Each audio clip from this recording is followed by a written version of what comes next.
All right, everybody, welcome back to the Mindful Hunter podcast. I'm your host, as always, Jay Nichol, and we are here with Stephen Drake. You probably already all know who he is, but a very well-known photographer, hunter, videographer, vlogger in his own right. I will make sure to put links to all his stuff down in the bottom. He's also, as far as a content creator, one of my big inspirations because he's one of the rare guys who's able to put out polished content that still comes across as authentic and not overproduced. And I got a lot of respect for kind of his style and the way he puts together stuff. So big pleasure and honor for me today. So you said it once, but thank you again, man, for taking the time. I greatly appreciate it. Yeah. Thanks, Jay. Thanks for having me. Yeah. Okay. So let's start a little bit. Like, I know you're a Montana guy now, but where are you from originally? Where did you grow up? And when does hunting become, a substantial part of your life? Yeah. So currently I live in Bozeman, Montana, and I've been here the last, 10 years, I guess. And prior to that, I grew up in Helena, Montana, which is only 2 hours from here. Okay. So born and raised and stayed in Montana. So, and then from an early on age, I started bird hunting with my dad, and Okay. he would just take me out. It was primarily upland bird, a little bit of waterfowl. And it wasn't until I think I was like 14 years old, and him and I was in the back of a truck, and we're just driving up this road, this dirt road in the dark. There's this big thunderstorm. There's these big looming clouds. There's lightning happening. And all of a sudden I turn and look. So I'm like standing in the bed of the truck, and I look ahead of me, and there's sparks flying like right off the road. And I'm like, what the heck is that? And then in the headlights, these two big giant bull elk ran in front of the road, right in front of the truck. And they had jumped a barbed wire fence, and they had actually broke the two top wires, and they sparked. And it was such a vivid memory for me. It was like really, it was kind of frightening actually, just because the ambiance of the whole evening and the day was just kind of spooky. And then to see these giant creatures that, in a flash of a second in front of the truck, they looked like 2,000-pound animals, and they're not quite that big, but they were pretty big. So that was kind of like my very first like memory of like seeing an elk, or like kind of getting that like that curiosity of like, what the heck is this thing? And then, eventually started going down the rabbit hole of starting to hunt elk. And I grew up hunting elk primarily with my parents. Okay. And we would just go out on weekends, and we didn't know what we were doing. We had a little like Hoochie mama squeeze elk call. My dad would, he'd be 20 yards behind me. He's like, well, the internet, or actually this was kind of pre-internet, but like some of the local sporting goods stores, we would learn how to call elk. And it was just like, yeah, just set up with the caller 20 yards behind you and squeeze on that Hoochie mama, and maybe some elk will come in. And it actually worked quite well. I don't know if that Hoochie mama works as well now. I think the elk have kind of caught on to it a bit. Do you think that's true? Do you think they get kind of called out of certain things? I do, and I wouldn't necessarily say it's from personal experience, but like my hunting tactic is I don't call. Like, and part of that is because I hunt alone almost entirely, at least for elk, and at least on most of my personal hunts, it's just alone. And when you're hunting alone and trying to call in an elk, it's really hard, because it's like you got to call, and then right when the elk maybe is coming in, then you got to like move really quick and try to like trick the elk to think that, oh, that sound is coming from back here, when you, the shooter, are actually up here. When you have a caller and a shooter, the caller can stay back here, shooter here, and then the elk comes running in. So it's really hard to call elk when you're by yourself. I also feel like, yeah, I guess I have seen elk that maybe get call shy, or I'll hunt areas where I'm just like, I'm not going to make a sound because these elk know what's up. Instead, I'm just going to be super stealthy. I'm going to try to chase bugles and just cut bulls off as they're moving between their bedding and feeding areas. So that, in a nutshell, that has been my hunting tactic. But I'm married now, though, and my wife loves to hunt elk with me, and so she's getting a little fairly trained up with the elk calls, and vice versa. So it's really fun for her and I to go out and kind of have these interactions with critters. So I also believe that, at least in my experience, I can't call in the big mature, like the herd bull. Right. The herd bull, he's always got his harem of cows. He doesn't want anything to do with anybody. So if you're making noise, often, again, in my experience, that bull will grab his cows and just leave. And so it's like, well, what might be better is to just be completely silent. Don't let anybody know that there's anything there, and then just try to get into the mix and hope that the elk makes a mistake and comes within bow range. So, yeah, I can definitely echo the same sentiments. And the one time I did have luck calling in a bull and killing him with my bow solo, the terrain was extremely favorable. Like, picture kind of like two ridges running down like this with a bowl in the middle, and he was held up on the face of the far bowl, and I'm up on this ridge, and I was actually bugling down into him, and he was just holding up, which further supports another one of your opinions. Like, sometimes I think our calling is actually giving the inappropriate messages. Like, I think I sounded bigger than him at the time. Like, he was a 6 point, but he wasn't a big giant 6 point. And I think my calling would maybe have been too aggressive. I'm not a great caller by any stretch of the imagination. But when I threw some cow calls kind of back over the other side of the ridge, he came in instantly. But if those terrain features hadn't have been so favorable, like the fact that I could stand in the same place and locate just by, covering my mouth and locating it back off that ridge, those cows probably sounded like they were coming from 150 yards away, kind of behind me from his line of sight. And that's the only luck I've personally ever had calling them in. But yeah, you hear people say like those real classic calls. I hear the same thing about the Primos Terminator bugle and the Hoochie Mama. But it was funny when you go up to like northern BC here, which is like, there's a lot of elk hunting, but it's like really old school elk hunting. And there's still dudes who are like, wearing Carhartts and Mac jackets that are like recommending, yeah, you get a Hoochie Mama. It's kind of funny that it's more, I think part of it is just not a trendy, it's not a cool, you don't have to have lots of skill. There's not a bunch of videos to make about it. You know what I mean? Like, it's just a simple little tool that you give the thing a squeeze. And I think there's still some old dudes in some little corners having real good luck with just classic tactics like that. Totally. And I mean, part of my early on days of elk hunting, especially, I mean, I absolutely love the interaction. I think that's probably the biggest allure of archery elk hunting anyway, is that interaction, is hearing a bugle, like interacting with those either individual animals or herds of animals. And back to like my kind of intro story, if you may. Yeah. That's kind of like bird hunting is how I got into it. And then I got into elk hunting kind of just by like kind of this curiosity factor. And then, so again, I grew up in Helena. And then when I went to college, I came to Bozeman, which is only 2 hours away. And just because of the physical distance, I mean, it was only 2 hours, but I just wasn't able to really hunt with my parents anymore. And my college schedule, I'd get like weekdays off, and like they obviously wouldn't get weekdays off. And I quickly learned that weekday hunting can be pretty good, because most of the time there's just weekend warriors that are hunting hills. So anyway, that's when I picked up a camera, and my whole goal was to basically share these and capture and share these cool experiences that I was getting, that I was having in the elk woods. And about the same time, Instagram started, Facebook first. Facebook started, then Instagram. And being in Bozeman's kind of like this weird hub for outdoor and hunting brands, and it's become even more so. So it was even like that 10 years ago, or when you first got there, because I'm aware of that, but I also wasn't sure how recent of a phenomenon that was. Yeah. So, I mean, Sims has been, like, fishing has been here for a long time. Mystery Ranch Backpacks has been here for forever. In, I think it was 2008 or 2009, Sitka moved to Bozeman. They used to be based in California, and that just wasn't a fitting location for the type of business that Sitka is. So they've moved here. And then after that, I mean, there's, who else?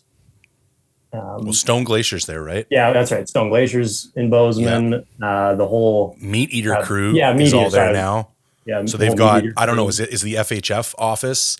I think Phelps is still over in Washington, but I think the FHF got Rick or whatever his name is. I think he's in Bozeman.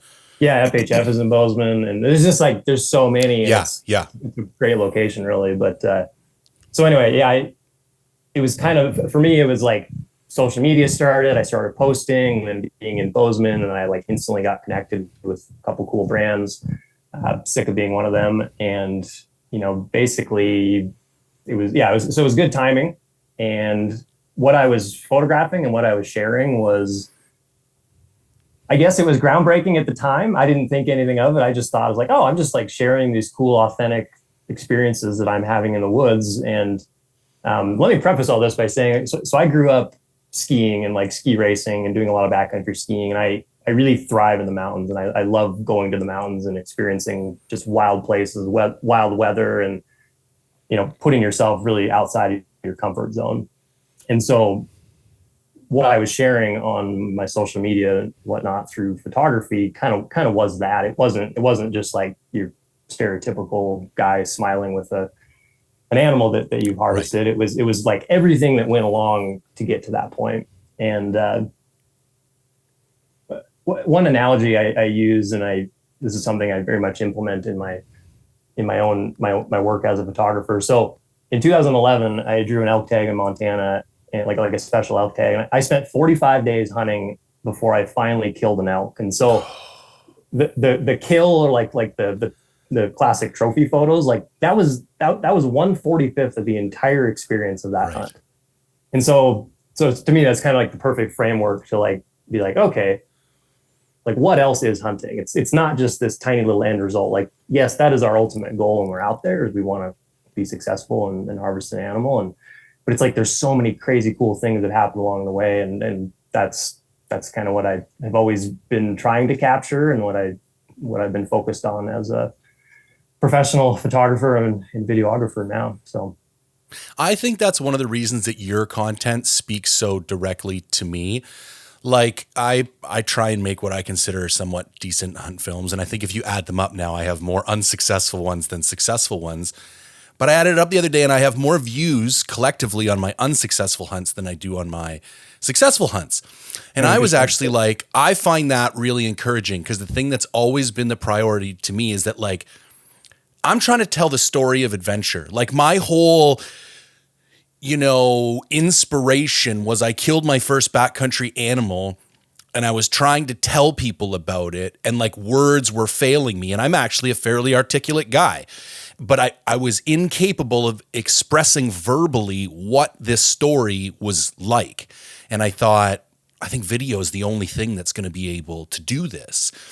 And then it turned out that I think what people find almost more interesting is like the challenge and the solitude and the story and the narrative of, like, in the classic literature thing, there's 3 types of challenge, right? Man against nature, man against man, and man against self. And I think you go out on a hunt, and like all 3 of those things are instantly, you don't have to do anything other than put your boots on and start walking away from the truck, and you're guaranteed to find those 3 challenges. And I think when you're not solely focused on a grip and grin or stacking bodies, and you're focused more on like documenting the story as it unfolds, there's just so much interesting stuff that, like, people hit me up all the time, and it's like, well, do you storyboard, or do you script, or do you, and it's like, no, I don't worry about any of that kind of stuff. I just make sure the camera's handy, because if I'm out there, weird shit's just gonna happen that's gonna be interesting. You know what I mean? But I think your style in particular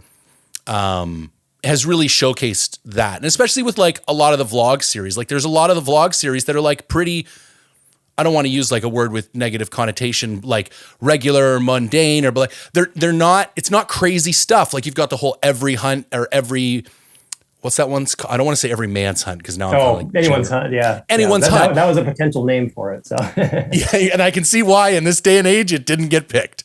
Yeah.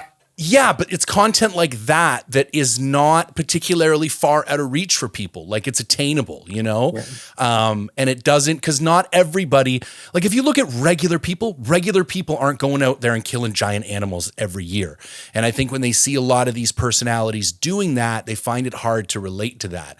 But when they see like the stories and the camping and the interesting stuff and the cooking and that is very attainable and relatable to a lot of people. Yeah, for sure.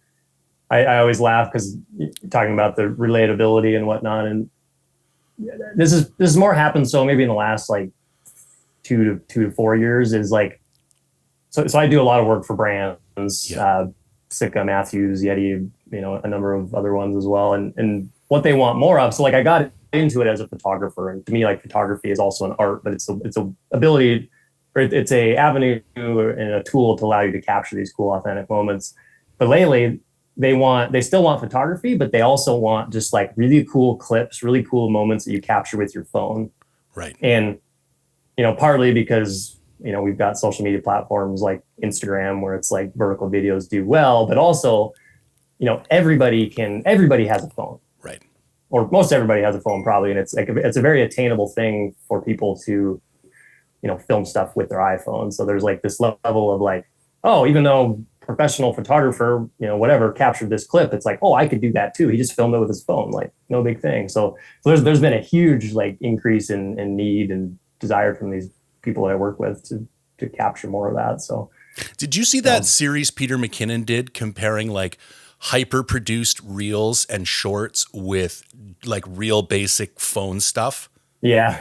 It was very interesting. And I almost, so I come from a music production background. And what's really funny is that when you digitally produce music, you actually have to insert like noise and artifacts back into it, because if you don't, it sounds too clean. And it actually like grates on people's ears. So you have like fake analog compressors and tube compressors and all this stuff that's really just algorithms that's putting noise and distortion back into the music, because our brain is so used to hearing that, and even genetically, right? Because that's been in music since the beginning of music, that we find it uncomfortably when it's too clean. And I always try and think the same thing about video, because film is the same way. When you post like a hyper crisp photo, like there's almost something a little jarring about it, and video is the same way. And I think by making it a little bit noisy and making a little bit of grain in there, and by introducing like a little bit of dirt and a little bit of grit, or just using your phone instead of your A1 or whatever camera you have at your disposal, I think it actually makes it in a way more pleasing in some ways to the audience. Yeah, for sure. My iPhone here is arguably my most used camera these days, which I totally get it, but I don't like it. Yeah. I still have a hard time. I love lots of data, especially when you go to edit stuff, because I think that's for me where it kind of falls apart. Because when you go to start to like color grade or edit something that was taken with a really small chip, there's not a whole lot you can do with it. Where when you have like a full frame sensor, it's like, or 10-bit data video, like you can push things so far and do so much with it that like, and I think I almost love like post-processing and editing in some ways more than the actual capturing of it. And that kind of takes away some of the fun.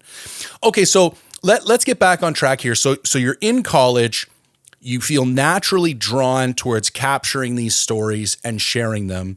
And then at some point you recognize the opportunity for some form of commercial interest.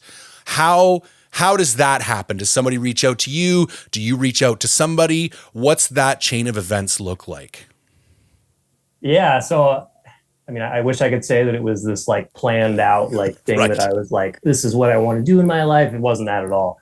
So when I was in college, like I was fairly new to elk hunting, and I loved hunting, and I loved skiing. And so hunting and skiing were my primary focuses in college. I mean, I did all right in class and coursework and whatnot, but it's like, what did you take, by the way? Well, so when I became a junior, my advisor, she like called me and she's like, hey, like if you want to graduate anytime in the next 2 to 5 years, like you should just pick a major and just stick with it, even if it doesn't have anything to do with what you maybe want to do. And so she's like, well, it looks like you have the most, courses in like taken in just like a general business degree. Okay. So he's like, well, if you do this, you'll graduate in another year and a half. I was like, sweet, let's do that. And so yeah, I got a general business marketing degree, which is fine. I mean, it's a good all around degree for sure. I mean, talking about the value of college for like moving forward, that's a total rabbit hole. I don't want to get into that, but I don't really remember anything that I learned in college. But the thing that was super valuable for me was the networking. Right. And so being in Bozeman, taking a business class, I met these people. So I met this one individual that he actually worked at Mystery Ranch Backpacks, and and it was funny. He came and just gave a quick presentation to one of my business. It was like a business 101 class, and I was the only hunter in the whole class, and he was a hunter too. So him and I we hit it off, and we just stayed in touch over the next, I think, year or 6 months, and eventually he helped me get a job at Mystery Ranch, and he was the only hunter, and then it was me, and so kind of through my photography, like he basically gave me or Mystery Ranch gave me a platform to share my work on. Okay. And then again, because of that networking opportunity, there would be like Sitka reached out and said, hey, like, would you be willing to come on? And so interesting story about that. So yeah, Sitka reached out and said, hey, we love what you're doing. You're sharing hunting in this cool, unique way that we just haven't seen. And then they invited me. They're like, hey, do you want to go down to SHOT Show, which is in Vegas? SHOT Show, it's shooting, hunting, outdoor trade show. It's basically the biggest hunting, shooting trade show probably in the world. And invite only, right? Like you got to go as part of a brand. You just can't go like I couldn't just buy a ticket and show up to SHOT Show. Right. Yeah. So it's not a public show. So anyway, okay. So they invite me to go down there just for like 24 hours. So I just turned 21. This was my first time going to Vegas. So I don't think I slept the whole time, but either way, go down to SHOT Show and get there, and I meet all these Sitka people, and and I think there was like 4 other like kind of up and coming photographers, and Sitka gets us together, and they say like, hey, why, like the reason we want to have you down here is because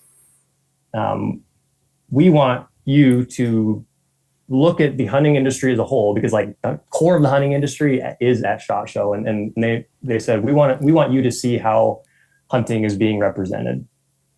And they kind of left it at that. So we're like, okay, it's like, well, I was only 21. So I knew what hunting was to me, but I knew way less then than I do now. But so anyway, so walk into this trade show, and I could be off on my numbers, but I think there's like 60,000 people a day that go through SHOT Show. You have to check crazy. that. But it's absolutely insane. It's you huge. walk around and there's just thousands and thousands and thousands of people. It's absolutely insane. But I have this vivid memory when I walk into SHOT Show. It's like this big giant open trade show area, and there's this big banner up, probably 40 feet wide and 15 feet tall.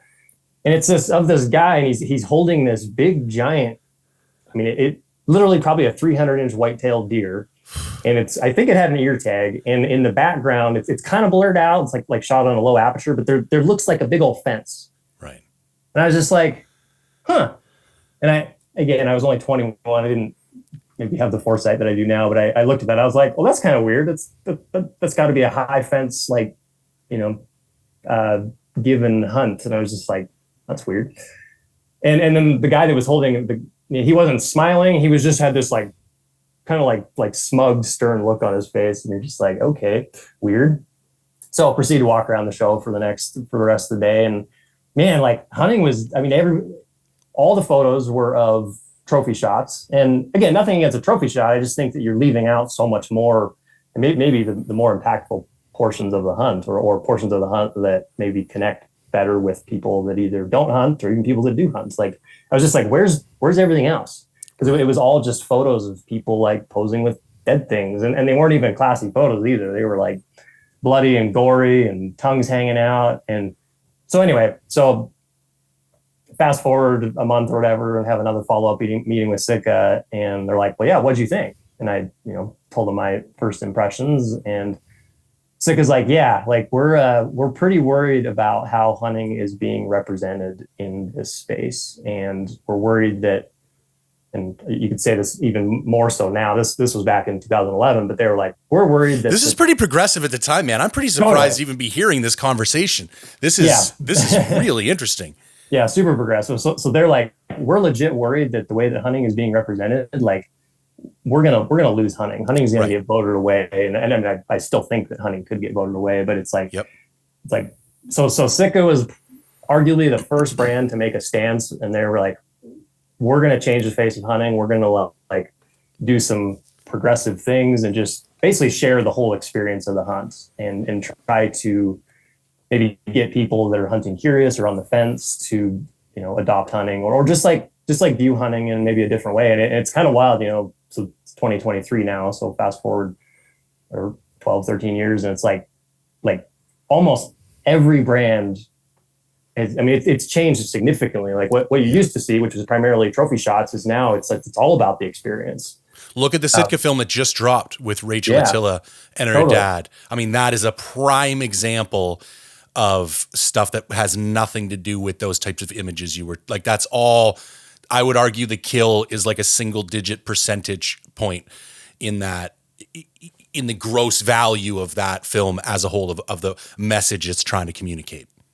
Totally. It's like sharing these, these human stories as well as just these Right, stories of right. man versus nature, themselves, whatever. It's just like these like struggles that we all face in probably any walk of life, but that we very much face in hunting. I mean, that's what I love to do, and that's why it ended up being a great fit with Sitka, and that was kind of their mission, if you may. And I would say they've succeeded in that for sure. And I think we will probably forever still fight for hunting and our ability to hunt. And I don't know if it's up to us to change viewpoints, but I certainly think that we can all do a better job or just be mindful about the type of content that we post and we put out online. Social media is so crazy because like, unless you have a private profile, if you've got a public profile, I mean, anyone from anywhere in the world, as long as they've got Instagram, can technically like see your stuff. And so that could be really good. That could also be really bad and detrimental, especially to something that's maybe at times controversial, like hunting. So yeah, I just think we need to be really mindful about what we post. But. Yeah, I agree. I just went on a bit of a rant about this the other day too, because I got asked a question on a Q&A podcast I did. So my day job, I'm a business consultant, and technically we focus on behavioral strategy. And we got hired by one of the conservation organizations, this is probably 3 years ago now, whose primary mission is shifting sentiment in non-hunting individuals, which I think is probably one of the areas where we need to focus most of our attention moving forward. Because the example I give is, let's just say for the sake of round numbers, 5% of North America hunts. Okay. If we increase that by 20%, which would be insane, we're now at 6% of North America hunting. So, yeah. Which is nothing still when we like, it's still zero voting power. It's still zero power in numbers. Like we're still outnumbered 94-6.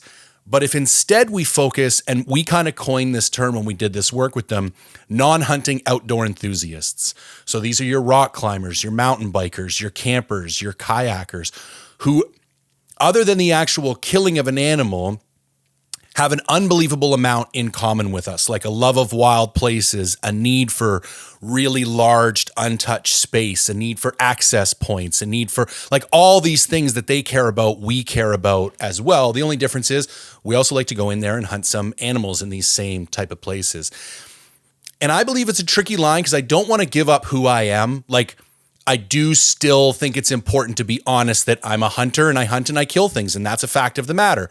I don't want to change my whole vernacular, and I don't want to kind of soft sell something and lose who the heart of being a hunter is. But I also firmly believe that if we are not actively engaging with those non-hunting outdoor enthusiasts to try and build allies and create a cohort and create like bonds and like, with other stakeholder groups, I think that's the best hope we have moving forward, because you could be addressing another 20, 30, or 40% of the North American population by creating relationships with those groups that you will never get anywhere close to by just trying to create more hunters. Yeah. Preach. Yeah. Yeah. Well, it was funny. I said all that and I thought people were, the actual question came down to somebody asked if I would ever consult for one of the organizations. I'm like, well, actually I did. And unfortunately they took everything we did and they just put it on a shelf, which is what a lot of these organizations who kind of like the old boys club. And it's like, I work for some pretty large Fortune 500 organizations that take my opinions pretty seriously. And then there's these little conservation groups that won't listen to like what really high quality academic peer reviewed research. And it was like, I was like, after that, I'm like, no, I'm not going to waste my time again. Like, because this stuff's too good. And if you're just going to sit it on a shelf, but like, that's the point of frustration I'm at right now, is that we have the tools at our disposal to be doing a better job, but there's still this friction between like the older demographic in the industry that like doesn't want to budge and doesn't want to change the way that they're doing stuff. And if we don't, we're just showing up with a knife to a gunfight, because the anti-hunting organizations are using cutting edge behavioral research. They've got tons of money behind them, and we're just not showing up with the same tools to those fights. And that's something that concerns me long term. If we're not able to shift the tide on that, it could present difficulties further down the road, I believe. Yeah, no doubt. I see that often as well. And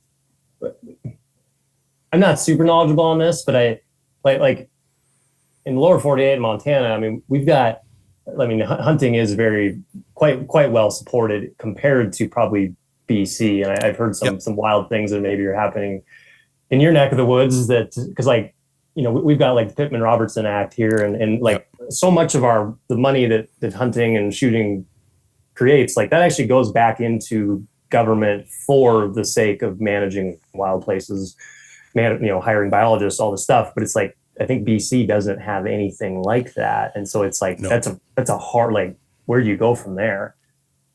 Well, one of the things that I've also been preaching for a long time, one of the things I like about what the states tend to do is they approach things from a very business centric perspective. And like, I just went and bought my tags for the year. I think it cost me $300 and I got like 15 tags. I'm like, this is not right. I should not be able to buy 2 black bear tags, an elk tag, a sheep tag, a goat tag.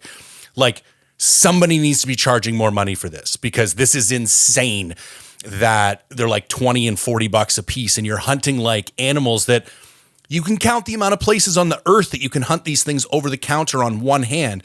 And you wonder why we don't have, our wildlife management doesn't have the resources that it needs to do the appropriate job.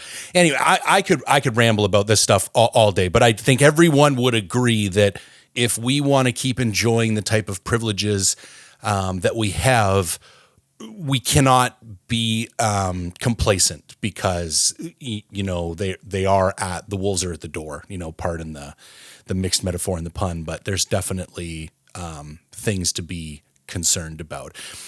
So back to your story, I find it interesting that you are kind of almost part of this cohort that was like at a renaissance in I don't even know what you would call it, but like the documentation of hunting, like that was a really special time, like that period 10 years ago, because I think of guys like, and I'm going to name BC guys because it's just who I know, but I think of guys like you, I think of guys like Connor, I think of guys like Adam Foss, and like you kind of all had like came from different places, but all had similar trajectories kind of at the same time, and all communicate similar messages, albeit in unique ways with your imagery. How important do you think that was in the opportunities you had, like right time, right place type of thing? Yeah, I mean, I think it was all right place, right time for sure. So me being in Bozeman, and then working at Mystery Ranch, and then actually I ended up working for this creative agency in Bozeman, and Adam Foss worked there. There's like 3 guys that now work at Sitka that worked there. Connor Gavitt didn't work there, but I later met Connor on a hunt, and it was just like, basically there was 12 guys in their young to mid 20s that all worked in this one same office. We all loved to hunt. We were all fairly skilled with cameras, and most of us were single, and we're just like, let's just go have big wild adventures and document and film it. And yeah, since then, like almost everybody that worked at that agency now does more or less the same thing, but in different roles or different businesses, but primarily in the hunting space. So that was pretty huge for sure. Now, one of the things I'm interested in is that, like, if I look back over your career, and I don't know if this was intentional, and you can tell me if I'm reading too much into this, but there seemed to be a transition from when you were like, well, there's obviously transition from like an employee kind of photographer to more of a freelance photographer when you're working with multiple clients. But then the main transition that I'm interested in is this more transition to like Stephen Drake as the brand, where you are, and I don't want to use that in a tacky way, but like the vlog series, and it's more about, and I also see it as an opportunity because you're actually bringing more to a brand at that point when you're bringing your own kind of social media presence as well as your ability to capture and deliver content that they can use on their own platforms. But was that transition to creating your own, you know, again, for lack of a better word, brand or online identity, was that intentional? Did that happen as a result of kind of some external influences? Was that just a matter of evolving with the times? Because that seems to be what was happening on social media at the time. I'd be interested in hearing about that evolution. Yeah. So I started vlogging on YouTube, gosh, I don't know, I think like 6 or 7 years ago now. I don't know, time runs together. But when I started it, it was literally just because I was like, oh, I know how to do video. Like I feel like I'm decently skilled at video. And I had just been doing photography, and I was kind of looking for my, like, a creative outlet to just kind of showcase a little bit more of my video work, as well as just like better capture and document some of the trips and things that I do. Just because, I don't know, if you don't capture it, if you don't film it, it kind of goes in one ear and out the other, and you just kind of forget about it. So it wasn't, it was for me, it was really just about like just more creative exploration and just kind of something to do. I definitely wasn't bored with photography. I just saw, I was like, oh my gosh, video is so fun. To me, you can tell sometimes deeper stories with video. And I was like, I'm always doing cool stuff or unique stuff. And I guess Casey Neistat on YouTube, he was doing daily vlogs, and I was looking at his vlogs, and I'm just like, my God, like a guy that lives in downtown New York City, which to me sounds awful, but it's just like his life was so interesting, and yet the subject matter was just like doing life in the city, and I was just like, well, that's kind of crazy. I was like, so anyway, I mean, I suppose that was maybe part of it, but it was more just like, oh, that's really cool. I want to do that too. It was never like, ooh, I want to do this and make money at it or become a influencer. It's so weird because like when I got into this, and my whole life I've been fairly introverted, and I've kind of had to learn to, like, I'm still very much an introverted person, but I've had to kind of learn to be more extroverted, learn to talk to people and do all these things. And so again, when I got into hunting, or maybe phrase it this way, probably my favorite thing about hunting is like that alone time. I love being out there when it's just me,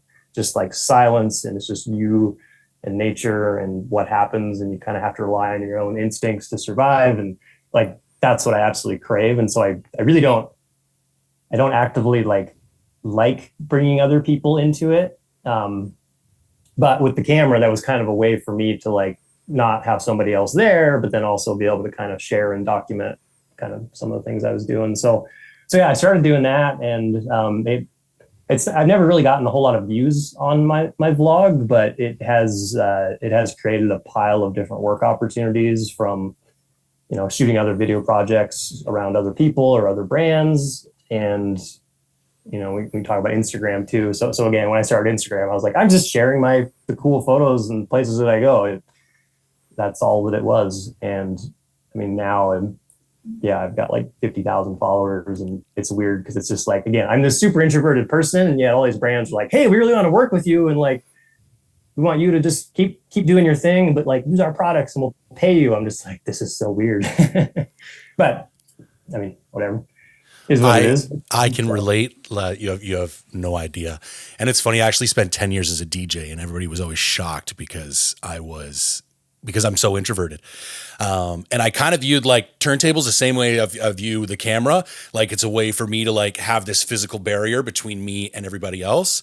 And it's like, it's not that I don't want to engage with other people. I like making stuff and then like putting it out there and then having the back and forth with people about it. But it's like the live, like in person, one-on-one stuff, I find it's just not my favorite, man. Like that's why I focus so much on solo hunting. I'm struggling with it now because I almost feel like I have a responsibility to take some people hunting with me.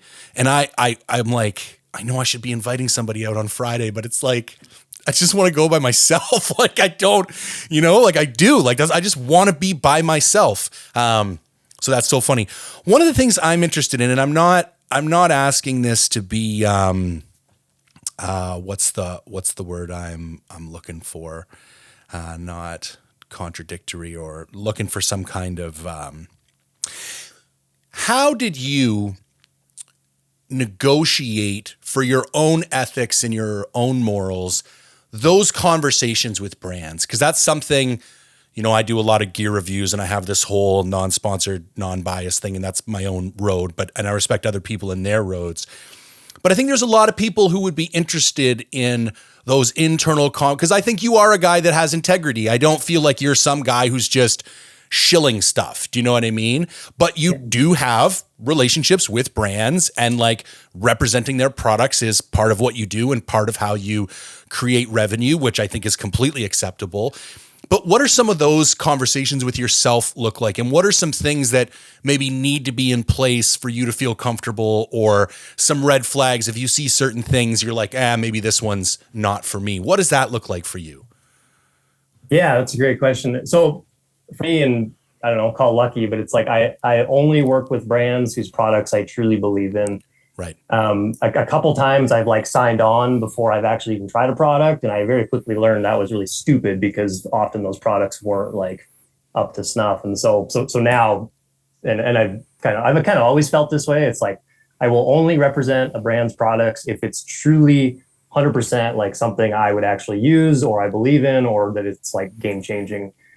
And with Sitka gear, that's pretty easy. Matthews Archery, it's pretty easy. I mean, all the bow brands are great, but I work really well with Matthews. Mystery Ranch backpacks is great. I do some work with Peaks Equipment too. They're great. But with like Peaks, for example, and again, I've already said this, but like all these products or all these brands that reach out, what I do now is I say, hey, like, I appreciate you wanting to work with me. Like, could you send me the product first and like, let me test it out. Let me test it out for a year. Like, let me really do a deep dive on this and make sure that it's something that I can stand behind and I can put my name behind. Because you're right, there's a level of integrity, and I don't want to ever do something or promote something that, maybe I didn't give it its full, review or time to figure out maybe its flaws. And so like with Peaks, Bryce, he's the owner at Peaks. He actually came to my door. He lives in Bozeman too, but he came and met me at my house, and he says, hey man, like, we've got this new headlamp. Maybe you want to try it? And I was obviously super skeptical. I was like, well, yeah, I'll try it out. And previous to that specific headlamp, I was using a Phoenix HL60R. I know you've done some headlamp review stuff, but anyway, to me, that was like the cat's meow. That was the best headlamp out there. Yep. One button on and off. It had an 18650 battery. The battery life was really good. It had like 900 lumens, so super bright. Prior to that, I'd used a bunch of different black diamonds, things that you use AA and AAA batteries, and they just like, they all died so quick, and it was just a pain in the butt. So anyway, Bryce gives me this, Backcountry Duo is what they call it now. Anyway, I was pretty skeptical, and so I ran it and my Phoenix for basically a year, and I was kind of shocked. I was like, I never actually pulled my Phoenix out ever again. It was like, it just like performed so stinking well. It was super bright. It was way brighter than the Phoenix. It had, I think this early model, it had like a red, green, and a white light.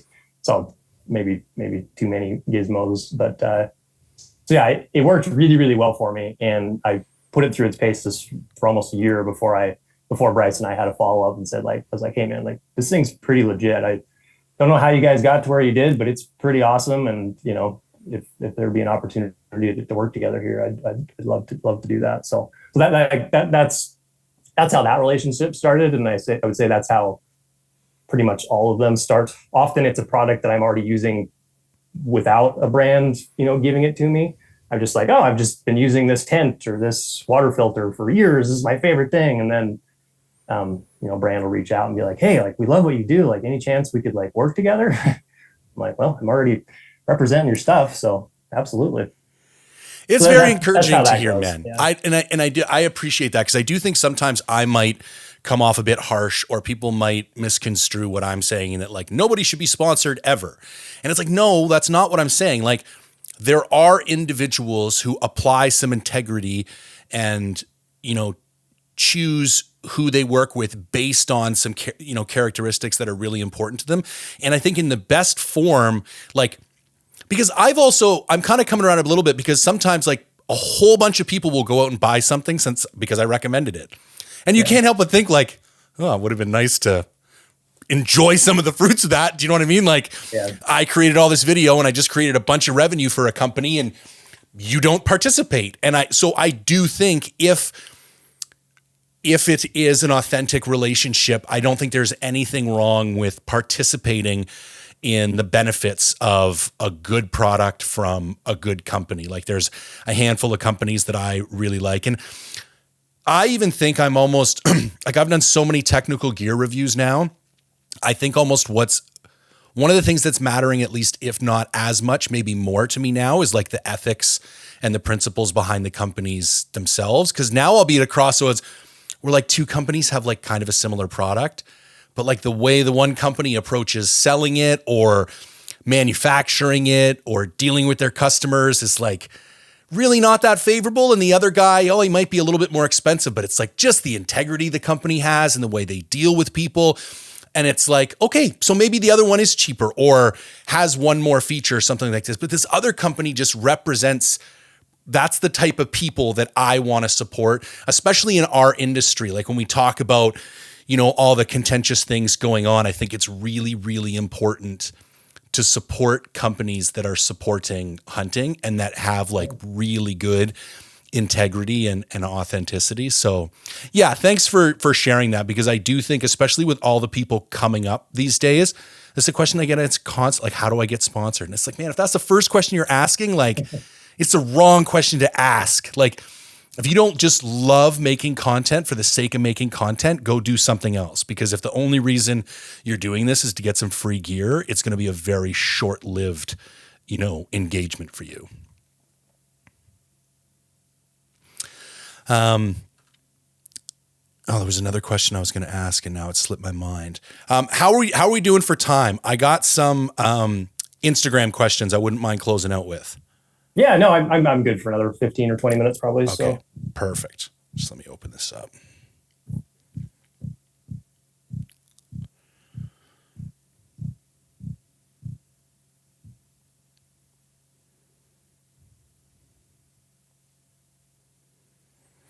Okay, what kind of tips, and I've seen the state of some of your gear, so it's possible you don't have tips for this, but any tips on not destroying camera gear in harsh conditions?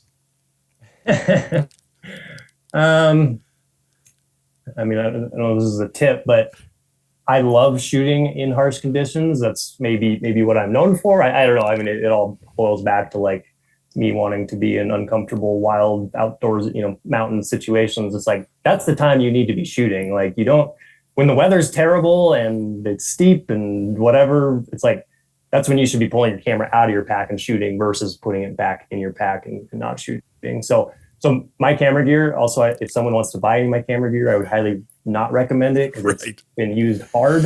I love your little vignette of your camera after the night lapse. Yeah. And it's just like, my God, man, like it gives me a heart attack just looking at that thing. But I mean, when my camera is in my pack, I mean, I don't carry it in any safety protective case, at least on the hunt. If I'm doing air travel, I'll put it in like a Pelican case or something. But yeah, when I'm on the hunt, I usually have one camera on my chest, another one on my shoulder strap, and I'm just like always shooting. And when I do put those cameras in a bag or something, I'll wrap them in clothes, but typically they just go in the top of my backpack, and I just make sure I'm not dropping my pack on a pile of rocks. But I don't know. Any particular lens cap, or do you use any particular, I've seen those like little plastic rain sleeves, anything like that? Yeah. So there's it's called there's a few of them. They're basically a glorified garbage bag that you put Yeah. over your camera. It's got a kinda little like bit of shape to it, like a bend. yeah, it's kind of like a of deal. tube too. So you just like push Yeah. your camera through it. They're like, I think it's a Rugard rain cover. You can get a 2-pack on Amazon for like $5. But so yeah, definitely always bring those, and it's definitely a little hack for allowing you to shoot in bad weather. The other thing with that is it's called an air blower. It's just this like silicone tube that you squeeze, and then it puffs out air, like kind of a forced air out of one end, and so you can. Hunters maybe have probably used them on like their binoculars and stuff to blow stuff out of their binos, but they're really great for camera gear, or lenses, especially when you get, say, water droplets on your lens, especially if you're in a humid environment. If you're in coastal BC, for example, if you were to take like a lens cloth and wipe your camera lens, it's just going to smear the heck out of it. So instead, you use that air blower, and it just blows air, and it really blows off those water droplets. And so yeah, the little air blower, and then those rain covers. It's two little hacks for shooting in bad weather. Do you run any particular insurance on your camera gear? I get the so I have just general business insurance, which is kind of annoying because it basically, when I get film permits, I just need proof of insurance, and but then it's kind of annoying because they don't really make insurance, or maybe one of your listeners can inform me here, but to my knowledge, I don't think they make insurance that's kind of like. So the insurance I have, it's more geared for like studio stuff. If someone gets hurt in your studio and it's your fault, it's like then I would be protected. So, but it's kind of annoying because I'm like, I don't do any studio work. We're literally out there on the hunts, and so anyway, I do have business insurance, but then also I get when I buy something new, I usually get like the 2 to 3 year. Sometimes they're all state insurance plans. So. Sorry, I got it here. I'm just gonna. So what I seem to be bringing up the wrong. Oh yeah, that's the wrong one. I will send it to you when I'm done. What I actually bought for my A1, I can't remember. It's a third-party insurance broker. You got to buy it when your camera is new, but it cost me $750, and it's good for 3 years. And there's no additional charge. Warranty. Yeah, and it's like I can drop it off a truck, I can dump it in a lake, I can drop it off of a building, and I just ship them my busted camera, and they ship me back. If they can't fix my camera, they replace it. So I definitely get definitely get that, and most people would say that's a waste of money, but when you're out in the elements, I'd say it's pretty good use of money. I think I've only broken 3 cameras in my time doing this, but I mean when it's literally in 2 days, they'll ship you pretty much a new one, or they'll fix it for you. So it's worth it. And I think too, it depends. If you're shooting on a 6500, no, I don't think it makes sense, because you're better off for the once every 2 years this is going to happen. It's going to be cheaper just to go buy a new camera. But I think when you start getting into like premium full frame gear, where your lenses are costing $2 or $3 grand and your bodies are costing $5 and $6 grand.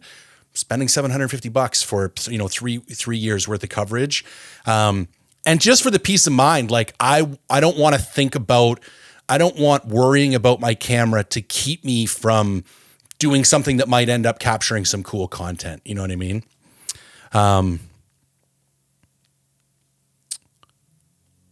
What's your favorite Canadian hunt so far, and you've ever just participated in any way, shape, or form?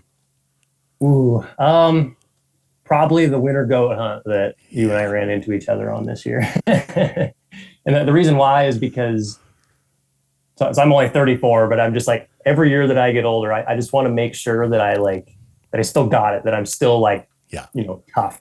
And so doing that hunt, it's like, it's really cold. It's super snowy. There's avalanche danger. It's steep. It's gnarly. Just like everything about it is just tough, and it's usually quite miserable while you're doing it. But then, basically that entire hunt, I would call it type 2 fun. It's crappy while you're doing it, but really fun to look back on afterwards. So that one's been a favorite for sure. So we've killed just a couple of goats. Actually, this year we only left the valley bottom once, like to go up high because avalanche danger was so bad. Yeah. We had a big slide come right down, like all the way The to the valley footage of bottom. that is, and I know that bowl where you got like, that was not Yeah. far from camp, man. Yeah, it was spooky. So we were Yeah, like, no goats worth dying over. So no.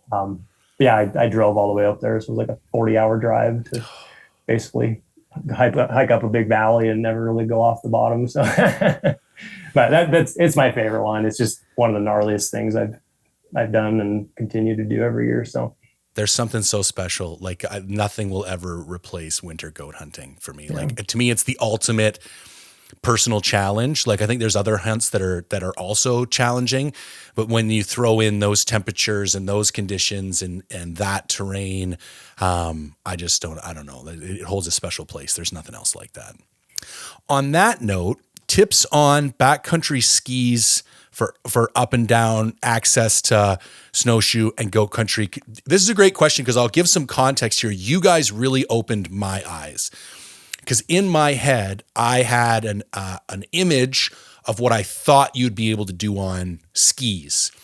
And then I showed up for that area a day or two after you guys showed up. So I'm literally snowshoeing in on your ski trail. And I was like, holy shit. I didn't think you would be able to do what these guys are doing on skis. So my like mini answer to this is that skis are capable of a lot more than you think they are, and the speed with which you guys could cross the more moderate terrain was super impressive. But what kind of tips would you have for somebody who, let's say like me, has only ever snowshoed, but they're looking to add skis into their arsenal? Maybe what's a good place to start, or where would you recommend starting that journey? Yeah. So again, I mean, I grew up skiing and backcountry skiing a ton, and so I've got a pretty dialed in setup. But probably, okay. So yes, skis are incredibly efficient on flat to moderate terrain. You can just cover so much ground, and you're, instead of kind of maybe plowing through snow like you might do with snowshoes, you kind of glide on top. So, you need a pair of skis, you need some skins on the bottom, and then you need some sort of binding that allows the heel to lift up, and then a boot that will fit into that. And so typically what most people do, so what Connor and Cam, the other two guys that were on this hunt that we ran into on, they just had like a backcountry that they call it an AT, an alpine touring ski setup, to where they had a hard plastic boot that went into a touring binding on a touring ski. And they had a skin on the bottom that allows you to like not slide backwards, only go forward. Problem with that is they also had to bring on this specific hunt like mountaineering boots that they could switch into, because hiking in plastic ski boots can be is just kind of hurts, and it's heavy and it's just not ideal.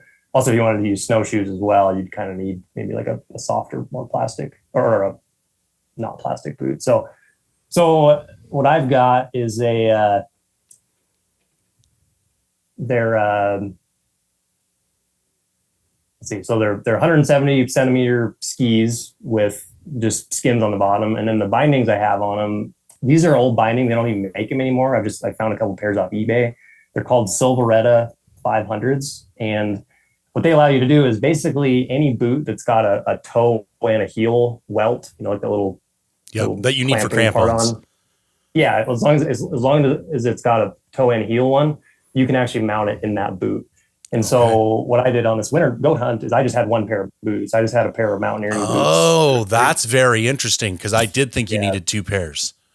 Yeah, so just those mountaineering boots with the toe and the heel welt, they're a double boot, so they're super duper warm. They fit into those bindings, and it works like cake. Like if you were to try to ski downhill in those, it's not ideal. You kind of don't have any control. When you're in a ski boot that's like plastic or like really, really solid and firm, you can have a ton of control. But if you're just using it more as an access, trying to get way up river valleys or ski long distances across moderate terrain, it's a pretty awesome setup. So I saved probably 5 or 6 pounds off of those guys by only bringing one pair of boots. That's great, man. Yeah, I was impressed with how steep you guys could go up sideways. Like it was almost easier to go up and down for you guys going sideways in the skis than it was for me in the snowshoes. And I was like, I don't know why my brain didn't put two and two together, but I just never imagined that would be like a way to get around. But you guys were able to go up and around stuff with a lot of agility that I didn't expect to see. Yeah, so much of hunting and just human powered anything is you're just trying to find the most efficient ways to do stuff. And, you know, say you're using a bicycle, or say like on the winter goat hunt, often the snows, there might be 2 or 3 feet of powder, and you're just like, okay, like snowshoes work, but they mostly suck, and it's just heavy. And it's like, oh, well, skis would allow you to actually glide on top of that. So we still bring snowshoes, just because when you get up in some of that steeper stuff, like it's just frankly kind of dangerous. Or if you're like climbing up through just like, say, a bunch of willows or alders and stuff, it's like you can't ski up that, you can't navigate that. So we would also bring the snowshoes. We'd also bring crampons too. So the old winter hunt ends up bringing a lot. Yeah, I use my crampons more this year than any other year. And I realized I used to have this like friction, this mental friction about switching between my crampons and my snowshoes. And I would end up wasting a lot of time going through crampon areas in snowshoes because like I just didn't want to stop and dunk my pack. And this year I was like, okay, just stop that. As soon as your mode of transportation is inefficient, switch them out. Even if it's only for 100 yards. And then if it mellows out afterwards, you can switch back, then switch back. And I noticed in hindsight, I was way more efficient. Just like go back and forth, man, if you need to. But if the terrain is dictating a crampon instead of a snowshoe, then just switch. Because even in some of that deeper stuff, when you're in the windfall, I was making way better time in the crampons because I wasn't getting caught up and under stuff, and I didn't have this big, long snowshoe. And so I was still post-holing, but actually, because it was so steep and so much windfall, making much better time in the crampons than the snowshoes. Yeah, it was really interesting. Okay, one last question. I remember the question I was going to ask, and this is purely selfishly driven as another content creator. One of the things I really like about your content is like your little vignettes. It could be something as simple as making a cup of coffee or doing a little bit of archery practice outside of the camper in New Mexico. Like these really like basic normal things, but you turn them into like these 30 to 90 second, and maybe this is influenced by Nystat because he's also kind of like the king of this, but they're beautiful. Do you know what I mean? Like they're shot really well. They're shot really interesting. I wouldn't say you do a bunch of like technical gimmicky editing. It's like clean editing. I always tell myself when I'm headed out, I'm going to record those kinds of things. And then I get rushed, or I think it's not going to be important enough, or nobody's going to care. Anyways, I come up with a bunch of excuses, or maybe it's just lack of technical skill. I would be interested in how you approach just the art of like shooting one of those. Is it something you think about really in depth, or you just capture a bunch of footage and then decide what you're going to do with when you get home? But I'd love to hear you talk about that for a little bit before we close out. Yeah. So, I mean, I guess on one hand, it's like, okay, how can I increase the production value? How can I make this more entertaining for viewers? And then secondly, it's kind of like, especially with video, it's good to be a little bit intentional, especially when you're doing maybe like shooting these little segments. So maybe it's like you say, making coffee in the morning, or like shooting the bow, or just kind of, it's like, sweet, I want to do this like 10-second little bit of this cool thing happening with some sweet music. And it just kind of like shows the progress of the day, and shows just kind of like all the stuff that goes into it. I guess because otherwise, for me anyway, it just ends up just being a talking to the camera segment. 100%, man. 100%. So it's like, oh, how do you mix that up? How do you make it more engaging, more interesting to the people watching your stuff? So I think it's as simple as that. Okay. All right. Anything you want to add before we close out? Anything you got coming up that you want to draw people's attention to? Oh boy. Well, the life of a freelance photographer and videographer is you never quite know what you're going to be getting yourself into, because you're kind of at the mercy of the brands and the people you shoot for. So I don't know. I would like to be like, oh, my whole year is already planned out, but that never happens. But some cool potential things on the docket. I might be going up to, actually my wife and I both might be going up to Dustin Rowe's outfit. So he's got a place new one? Well, he's got a place in BC and the one in the Yukon, and so Yeah. I'm not sure where we'll end up.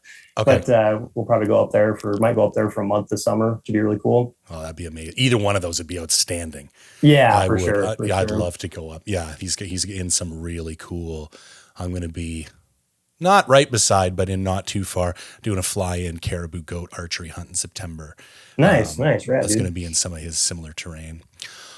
All right. Well, for everybody listening, I'm going to include links to all of Steven's stuff in the show notes. So YouTube, Instagram, all that stuff. I would highly recommend subscribing to the YouTube channel specifically, because I think whether you're just enjoying watching, in fact, one of the comments was, I don't have a question, but please ask him to make more content because I like it. And I was like, he's probably just a friction between paid work for clients and how much of my own, vlog content can I actually have the time to put together. But I know there's a lot of people that want to make content. And I think by watching individuals like yourself who've done a really good job of like having a consistent narrative while still having like a high, interesting, artistic production value without turning it into some like overly produced garbage that none of us really enjoy, I think you're a really good example. So I would highly recommend